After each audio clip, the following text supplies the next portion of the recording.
Welcome to Board Gamers Anonymous, episode 124. If you like Santorini, try ... We'd like to thank Vinny and Abby from Double Exposure for inviting us to DexCon 2017.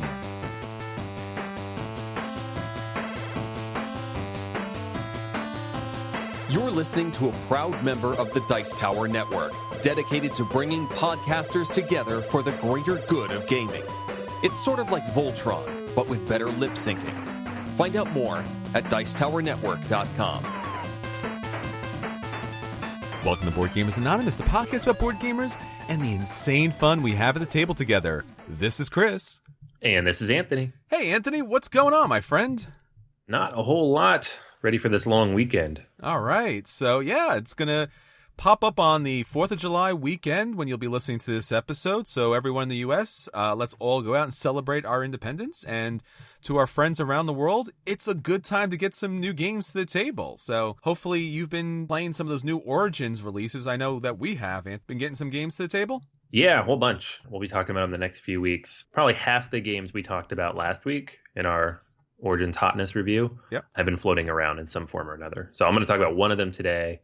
I have another one next week and another one the week after that. So trying to knock them all out before we get to Gen Con, because that list is already up on BGG. Sure. And it's already giving me headaches because it's like at 10 pages already with a month and a half to go. Lots of planning. Great. Yeah, if Origins was any kind of indicator of what gaming year the industry is going to have, it's going to be pretty big. I mean, not to mention the fact that Gen Con is going to have its, 50th anniversary here? Yeah, so apparently that's huge. Like, I've talked to a few people. Not only, they sent a press release out, I think last week, where they're going to cap badge sales for the first time. So they're getting to that point, I think, where they're not going to be able to sell. I don't know if it's just the 4-day passes or if it's all passes, but I think they're reaching whatever maximum amount of people they think they can handle is. But also, I was talking to a couple people who are having trouble, getting booths, or maybe the cost is higher. I'm not sure exactly what the logistics are there. We're not getting a booth, so we don't have to worry about that. But there's a ton of demand. So a lot of people just kind of went into a wait list or a lottery or however they do that. So yeah, it's going to be crazy. I look forward to it. You say that now. Let's see after a couple of days how you're feeling about that. Yeah, last year was pretty insane. The industry is growing rapidly. There's a lot more people coming to gaming. So all really positive signs and indicators. Obviously, PAX Unplugged will be coming up in November. So to see another major convention pop up on the calendar is really, really amazing and really great to see. And I don't know how Gen Con is going to handle the increase, because the last couple of years, it's been almost like a near panic trying to get through those crowds. So hopefully they got some magic there, right? Yeah, no kidding. Yeah. If you want an indication of how big this little corner of the hobby has become, Mattel is getting a booth at Gen Con. So they're like, oh, yeah, we could do some of this hobby stuff. And so when the multi-billion-dollar company is trying to get in on the action, you've got something. Yeah. Hasbro's talking about doing a con themselves. And there's also going to be a Hasbro box mail subscription that you can order, so you get games sent to your house. So, yeah. Wow. What kind of games are you going to get, though? Oh, man. How many versions of Risk do I need? Well, whatever you have, you could probably use one more. Or actually the most recent Monopoly Gamer, which is kind of really the super new hotness for about 5 minutes until it burns out, just like Pokemon Go. But a lot of people are picking up those blind packs and is enjoying Mario, I guess. Yeah, I'm sure I'm going to end up with some, because my 6-year-old loves Mario. Okay. I'm not really personally obsessed with this because it's got Monopoly brand on there. There you go. But we'll see. All right. So this week we are talking about the recent Kickstarter overwhelming success, Santorini, and how it's been hitting all our tables, how we've been loving this really unique and beautiful abstract game, and what games you might want to try out if you do love Santorini for its mechanics or themes or a number of other things. So before we get into that, let's talk about our acquisition disorders. Anthony, what do you have up for us this week? All right. So this one, I feel like we talked about a little bit last week, but this is a new game coming from Smirk and Dagger called Paramedics Clear. I think it's a Gen Con release, but Kurt did give us a little bit of time, showed us through the game. And so this is something I'm pretty excited to see. Hold on a second. Isn't it Paramedics Clear? Yeah, probably. I think Kurt would want you to say it that way. It's true. I'm looking at the text here, and it is Paramedics, Clear! And you know what? You probably should say it that way, because that is exactly what this game is. It comes with this companion app with a 60-second timer. I think it goes down to as little as 30 seconds at some point. But basically on your turn, you're going to have that much time to take actions to stabilize the patients that you have. And that involves, turning in certain things to get the medicine or the stretcher or the oxygen or whatever it is they need. It'll be printed on their card. And so from like a mechanic standpoint, it seems fairly simple, but only having a few seconds and needing to kind of puzzle out, the combinations of things you need to put out there to make it happen, combined with the fact that other people can totally mess with you, because of course it's Smirk and Dagger, means that this is going to be one of the most stressful board games I'll ever play. But at the same time, it is very interesting. I don't usually go for the high stress timer-based games. Fuse is fun, but it stresses me out a little bit. Flatline is fun, but it stresses me out a little bit. But there was just something about this one. I don't know. Maybe it's the fact that you're messing with other people and it's not cooperative. So if I mess up, I'm messing myself up. I don't feel like I'm messing it up for everybody at the table. Yeah, I don't know. I'm definitely going to track this down at Gen Con. Kurt did confirm that it'll be there. So I'm pretty excited to see the final version. Yeah, I really like the mechanic that you get 2 patient cards, you pick one, and you give one to the next player, and they don't know how, tragic this person's been injured. And what's really funny about this game, which you maybe don't get from the title, is the injuries are very comedic. So it's not a realistic type of injury, but you're still applying medical kind of, I guess, knowledge or treatments or something like that. But really interesting mechanics and nice little twist in the theming.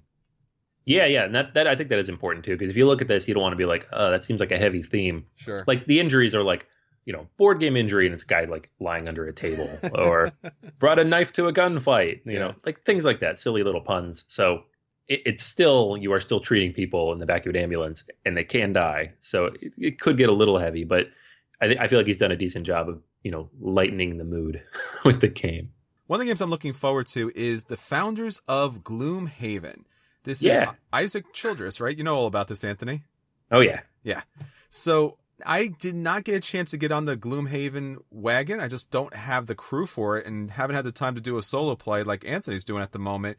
But I really did appreciate this outstanding theme and all of the work that went into it. So when I heard that there was going to be a game that's going to have tile placement, worker placement, it's going to have variable player powers, you're going to be network building, and there's going to be an auction bidding mechanic, I was in, because this man knows how to put together a game, and it's just really, really, really surprising to see something radically different, but also connected. And in this way, it's a bit of a prequel, because what's going on here is you are one of the founders of Gloomhaven. So basically the people who build up that wonderful kind of realm that other players are now going through, that giant kind of RPG. So with the Founders of Gloomhaven, it's a competitive tile placement game and action selection. And how the designer talked about this was it mixes Concordia and Puerto Rico. And when he said that, I already bought the game and he doesn't even know it yet. So we're good. And by that, he means that with the Concordia mechanic that you're going to be selecting cards that you're going to be playing as actions. And then there's going to be a time where you pull the cards up. There's going to be a voting mechanic in the game. So I love playing those cards for actions. That's really interesting by being able to do that. And obviously building up an economic engine that you can score points and you can trade resources, and there's route building. And most importantly, you can't do this alone. Since you are building this city together, there is, I wouldn't say a co-op element to it, but there is some sort of Terra Mystica element where building next to each other and how strategically you put your building together will benefit each other in order to build additional resources. Really interested in this game. Looking forward for this to coming out. Isaac has done such an outstanding job with Gloomhaven, so hopefully this is my Gloomhaven of a game. Yeah. I was actually a little disappointed when he decided to launch the Gloomhaven reprint ahead of this, because this was what originally that Kickstarter was going to be. Although apparently he's taken that time to polish it up a little bit. So there's a few more things he wanted to work on. So the game will be much closer to being done when the Kickstarter goes up. But I'm with you, man. I'm super psyched. Like, I want to go back into that world, but with a Euro, yeah. And you could speak to the theme. You really enjoy it. It's really fleshed out really well. Yeah, absolutely. And I mean, it's a very combat driven dungeon crawl. Mm-hmm. So it's not like this huge amount of lore, but Isaac's a pretty good writer. So like going through those different scenarios, there's a lot of interesting things happening that kind of flow together, and being able to take that and see what happens, in the mechanics that I generally enjoy the most. That's going to be pretty cool. All right. So that's everything on our acquisition disorder. Now to our at the table BGA. Anthony, what have you been getting to the table this week? Okay, so I got a copy right after we got back from Origins. The guys at Brotherwise shot over a copy of Unearth.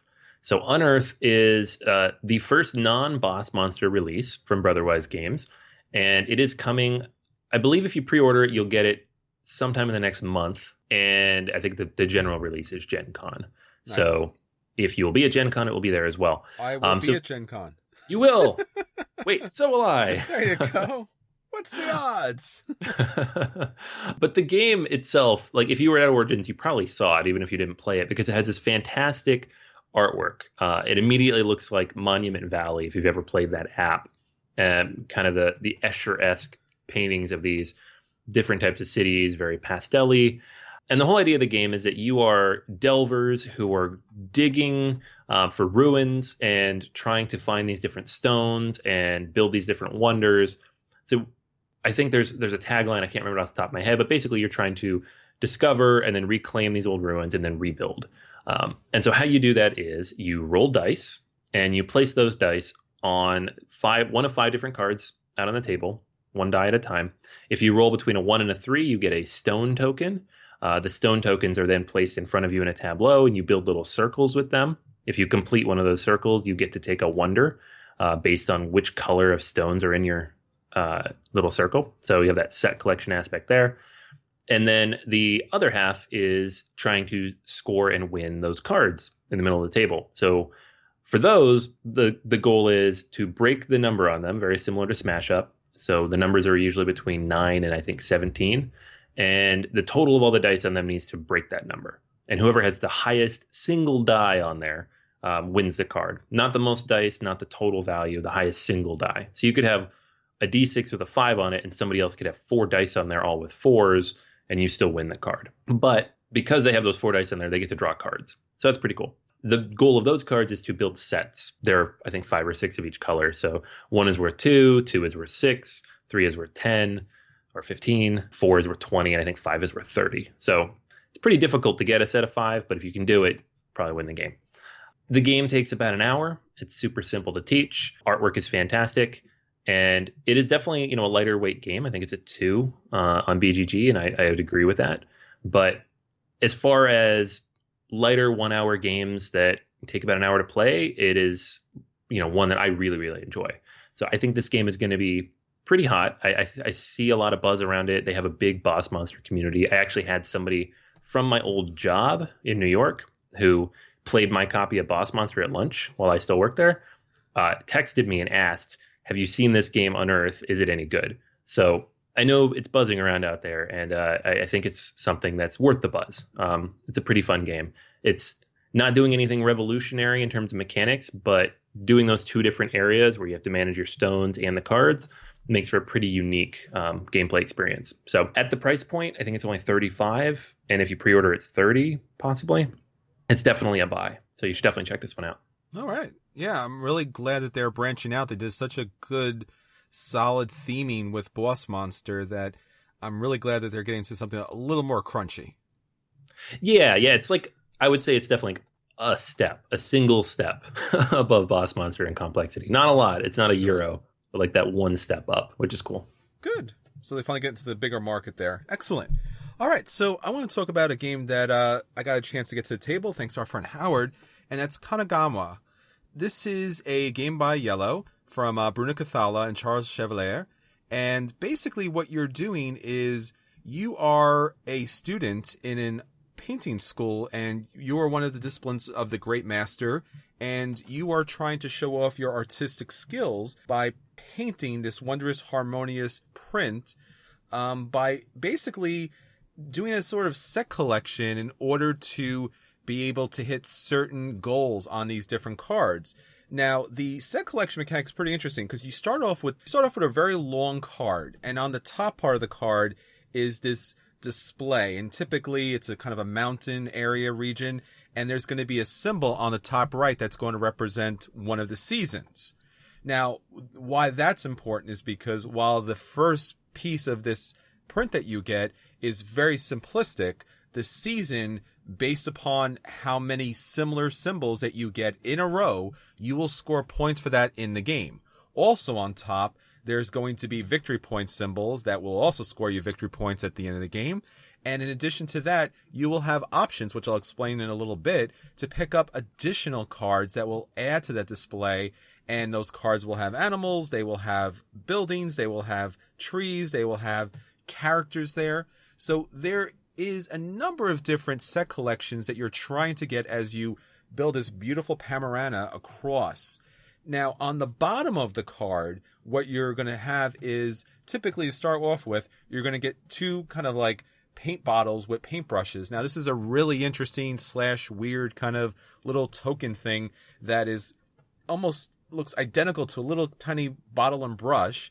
And then it's going to have different mechanics that are available for you to use to move that bottle and brush around in order to paint with different colors. Now, on the bottom of each print where it shows the display, on the bottom is going to give you an option to use a different paint color.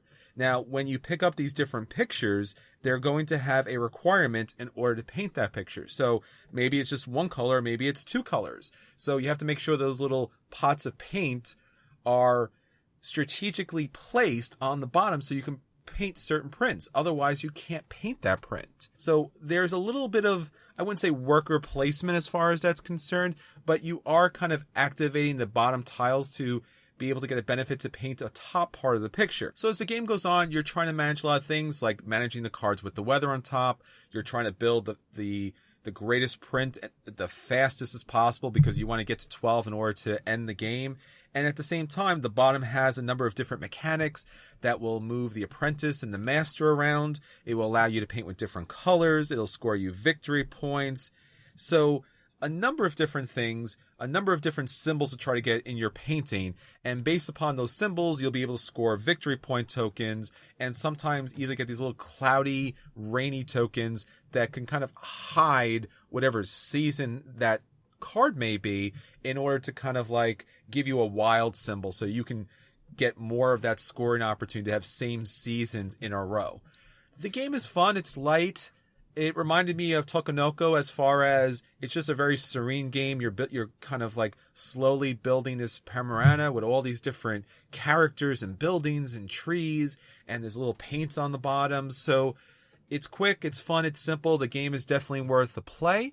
It's on the light side, but it's very enjoyable on the light side. So if you're looking for a end of the game kind of filler, or if you're looking for something to get to with the family, I think everyone would enjoy this game. Awesome. Right. Yeah, I've seen this one around. It looks beautiful. All right, so that's everything at our table. Now let's get on to the feature review. So for our feature review, we're going to be talking about, if you like Santorini, try these other games. Now, you don't necessarily have to love Santorini, but you might like some of the mechanics that Santorini employs in this game can be also found in a number of other games. And those games could either kind of expand your love or kind of take you into a brand new direction. So, Anthony, you already own this game from the Kickstarter. Why don't you tell us about it? All right, so Santorini is an abstract game. You wouldn't know it by looking at it because it is incredibly overproduced, which I'm totally fine with. It's beautiful. But the game itself is very, very simple. What you have is two builders. You place them on this grid map. I guess it's just a grid on the board. And then every turn you will move one of those builders and then build something. And you can build something adjacent to where you are. And there are 3 levels to each building. So you'll be building either a base, a middle, or a top, or you can cap it. There's a little blue dome you can put on the very top. And what you're trying to do is move to the top of one of these towers. If you get to the top, the 3rd level, and your little guy is standing in the 3rd level, you win the game. So what you're doing is you're trying to build while simultaneously blocking your opponent from being able to get to the third level by moving one of your guys around to put domes on their different buildings. The twist here is that you have variable player powers. So everybody gets a special card, a thematic god or hero power each game that allows them to break the game in slightly different ways. So nothing's substantial, but maybe, take an extra move here or there, or place something 2 spaces away, or, just little twists on the game that make it more interesting. And both people have that. So the game itself is, again, a pure strategy, abstract game.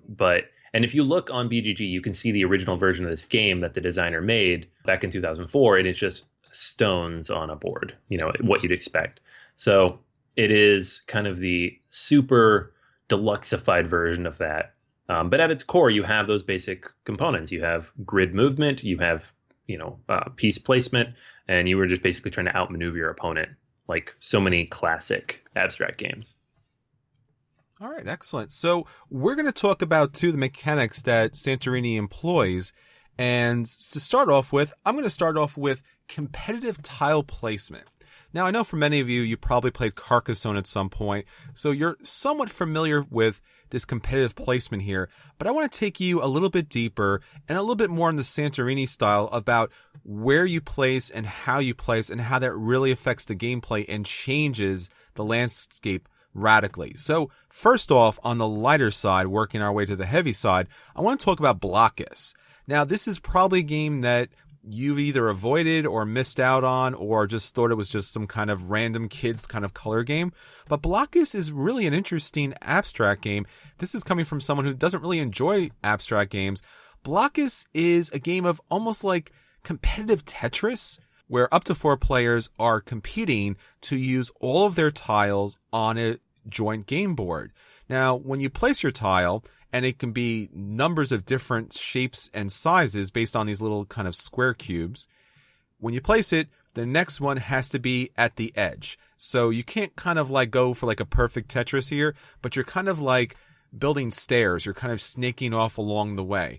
And as you're doing this, you are kind of boxing other people out. You're trying to kind of cut off their territory there so that you have the most opportunity to drop as many tiles as possible in order to win the game. Very much like Santorini does too, as far as boxing opponents in the game.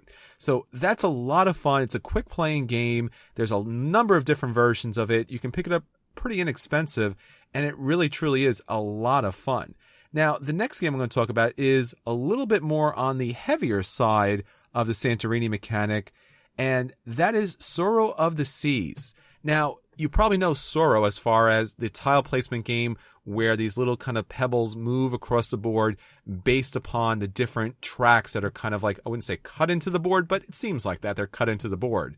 So based upon how you place these tiles on the board, you're going to move, or everyone could possibly move, because those tiles and those pathways are going to affect everyone that it touches. So it's a little bit as far as try to stay alive, just like in Blockus and just like in Santorini, but also at the same time, you are trying to strategically place the tiles in such a way that you run your opponents off the board. Now, what Sorrow of the Seas does that's a little bit different is there's actually a sea monster here in the game that also acts as a way of eliminating other players. I think this gives the game a little bit more flavor and dimension like Santorini, and as far as not just kind of like these colored stones, but that you are actually a ship traveling these seas and you're trying to make it safely across them without running into somebody else or running into the sea monster. Now, when you place those tiles, a player can actually move the sea monster based upon the tile, and you can knock people out, which is fun and fascinating. And actually, with a large player count, this game is very much engaging. Now, finally, I want to talk about a game that's definitely on the heavy side, and that's Acquire. Now, Acquire has recently been reprinted. You can even pick it up at maybe your local Target or big box store. And what you're doing with Acquire is you get a certain number of these kind of tiles. It's just really basic kind of plastic tiles, and you're going to have an opportunity to place them in a grid. Now, whatever the tile says is where it goes in the grid. Now, by placing a tile, you're building up a business.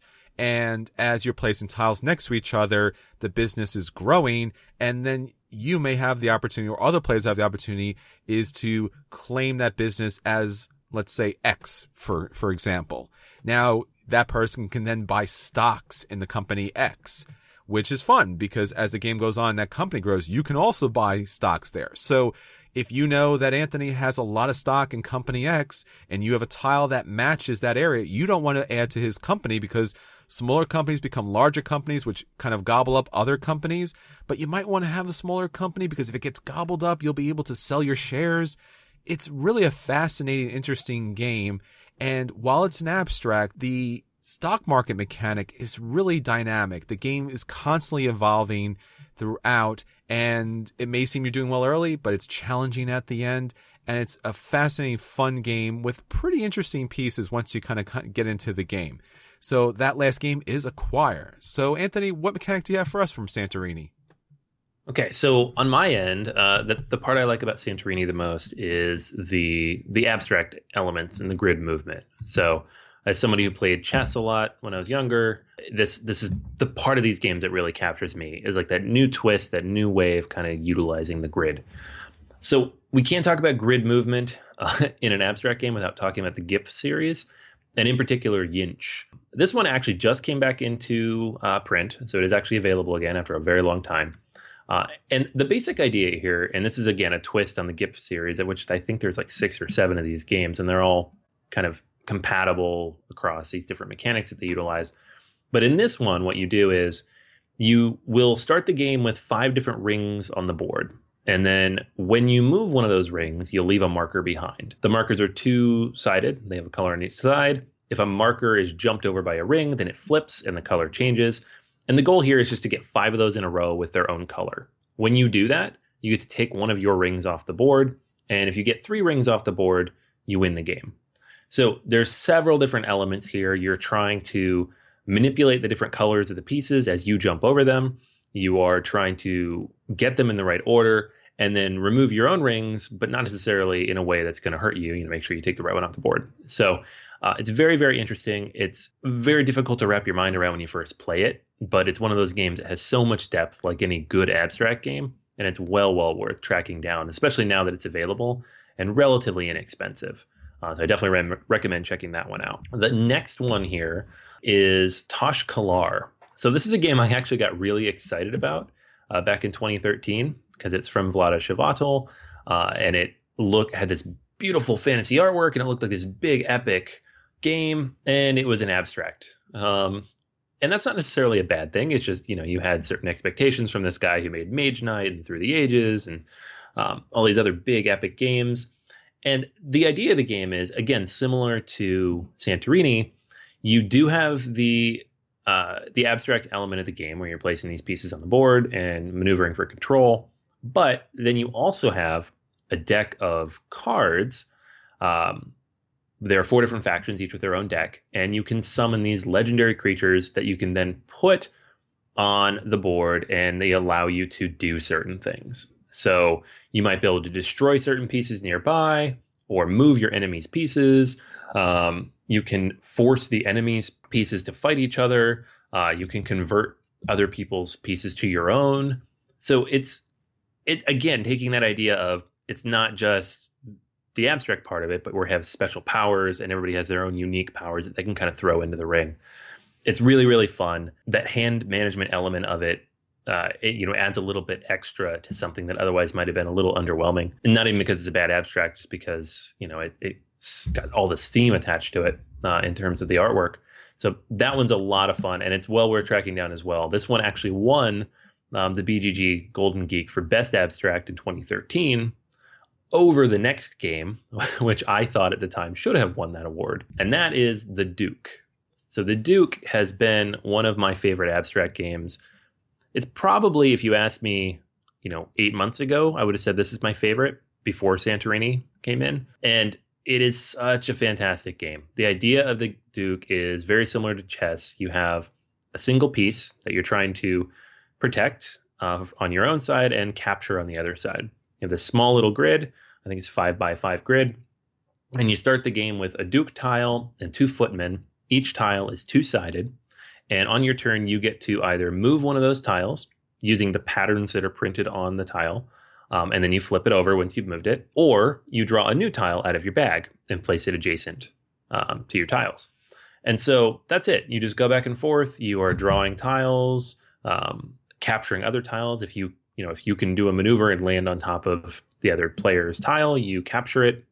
And you're basically just trying to corner the Duke and capture it, very similar to chess. But the random element of what you pull out of that bag, the memory element of trying to remember what's on the tiles that your opponent has, what's on the flip side of those, as they try to set themselves up for special moves, 2 or 3 moves in advance.